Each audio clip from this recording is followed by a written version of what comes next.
बिलाल। हाँ वे भाई क्या कर रहा है, जल्दी आ जा नीचे। अबे रुक जा यार, लाइट लगा के आ रहा हूँ यार। वे भाई क्या फजूल खर्चियों में लगा हुआ है, लाइटें शाइटें लगा रहा है, किसी गरीब की मदद कर दे।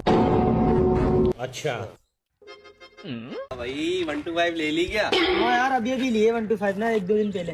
अबे तेरे पास 70 है तो फिर तूने 125 निकलवा ली।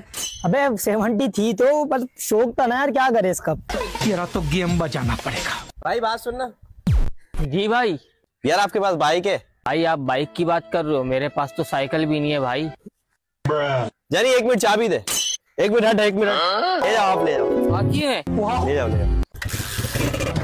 अबे मेरी बाइक किसको दे रहा है तू यार, अभी अभी तो लिए 1-2 दिन पहले।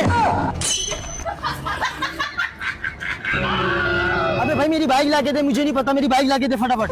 हाँ बेटा, तेरे पास तो 70 भी है ना, उस बेचारे के पास तो साइकिल भी नहीं थी। अभी तूने मुझे बोला था ना गरीब की मदद करो, गरीब की मदद करो, कर दी मदद। देख कैसा हंसता हुआ जा रहा है बेचारा, खुश होता हुआ जा रहा है। देख देख देख देख देख कितना सवाब मिल रहा होगा तुझे, देख।